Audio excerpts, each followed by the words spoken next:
तो hello guys, welcome back to my channel. तो आज की इस वीडियो में हम डिस्कस करने वाले हैं कि एडमिशन का क्या क्या प्रोसेस होता है।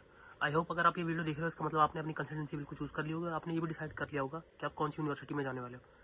तो लेट्स स्टार्ट द वीडियो और हम डिस्कस करते हैं वन बाय वन कि क्या क्या प्रोसेस होगा अगर आपको एडमिशन लेना है यहाँ पर। तो सबसे पहले आपकी कंसल्टेंसी वाले आपसे 10 से 15 हज़ार रुपये लेंगे आपकी सीट बुक करने के लिए। और सीट बुक करने के लिए आपको जिन चीज़ों की जरूरत पड़ने वाली है वो है आपके 10th और 12th की मार्कशीट और अपना आधार कार्ड। ये 3 चीज़ों की वजह से आपके कम से कम सीट बुक हो जाएगी। सीट बुक होने के बाद क्या होगा कि आपको यूनिवर्सिटी की तरफ से एक एडमिशन लेटर आएगा। इस एडमिशन लेटर के अंदर आपका ड्यूरेशन ऑफ कोर्स लिखा आएगा, मीडियम ऑफ टीचिंग लिखी आएगी और उसके अंदर ट्यूशन फीस लिखी आएगी।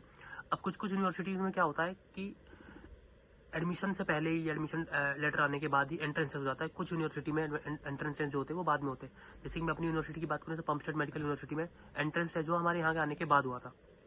उसके बाद क्या होता है, एंट्रेंस टेस्ट होने के बाद आपका जो होगा इनविटेशन लेटर आएगा। इनविटेशन लेटर आने के बाद इनविटेशन लेटर आने के बाद जब पूरा एडमिशन का प्रोसेस स्टार्ट होने वाला है तो उसमें आपको कौन कौन से डॉक्यूमेंट्स चाहिए, आपकी 10th और 12th की मार्कशीट और आपका पासपोर्ट भी आपको देना पड़ेगा। तो आप मेक श्योर करो कि अगर आपने प्लान कर भी रहे हो यूनिवर्सिटी या और शब एडमिशन कराने के लिए तो अपना पासपोर्ट बिल्कुल पहले से बना के रखें, क्योंकि कभी कभी क्या होता है कि पासपोर्ट आने में बहुत ज़्यादा टाइम लग जाता है और हो सकता है कि उस टाइम तक आपका जिस भी यूनिवर्सिटी में आप जाने वाले हैं वहाँ का एडमिशन क्लोज हो जाए।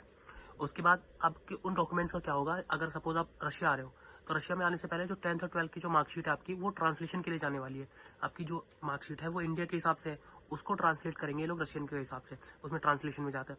उसके बाद जब डॉक्यूमेंट जाओगे तो उस टाइम आपका नीट का स्कोर कार्ड इंपॉर्टेंट होगा। नीट का स्कोर कार्ड इंपॉर्टेंट होगा मतलब क्या कि ऐसा नहीं कि आपका बिना नीट के यहाँ पे एडमिशन नहीं होने वाला, लेकिन अगर आपको प्रैक्टिस इंडिया में जाके करनी है तो आपको उसके लिए नीट का स्कोर कार्ड बिल्कुल मस्ट होगा। उसके बाद नीट का स्कोर कार्ड देने के बाद अपने सारे डॉक्यूमेंट देने के बाद कुछ हफ्ते बाद या 10 दिन बाद आपका जो आएगा वीज़ा, आपके पासपोर्ट में वीज़ा भी लग के आ जाएगा। उसके बाद क्या होगा, कंसल्टेंसी वाले क्या करते हैं, आपको एक टिकट बुकिंग कराएंगे। मतलब कि आपको पूरा का पूरा क्या होता है कि आपकी कंसल्टेंसी मेक श्योर करती है कि आप अकेले ट्रैवल ना करें। 20-25 बच्चों का एक ग्रुप बनता है, आप उनके साथ जाकर ट्रैवल करेंगे। और मैंने ज़्यादातर देखा है कंसल्टेंसी वाले अपने एक आदमी को भी जरूर भेजते हैं कि जो आपके साथ ट्रैवल करेगा, क्योंकि आप जब नए देश में जाने वाला आपको कुछ नहीं पता होने वाला कि वहाँ पर क्या होगा क्या नहीं होगा। तो मेक श्योर करते हैं कि आपके साथ एक बंदा और जाए। उसके बाद फ्लाइट जब सारी की सारी चीज़ें हो जाने के बाद आपको अपनी कंसल्टेंसी को चार्ज देना पड़ता है जो भी है।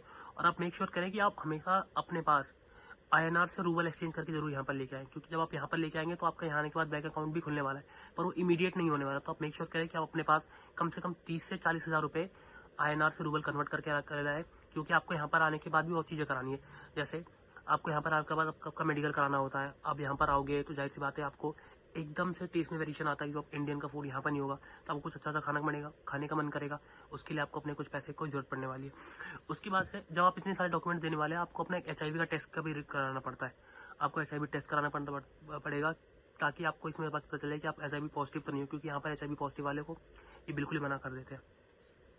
तो ये सारी थी प्रोसेस है जिनकी वजह से आपको एडमिशन यहाँ पर हो जाएगा। अगर आपको फर्दर कोई भी क्वेरी हो तो आप मेरे को कमेंट सेक्शन में पूछ सकते हो।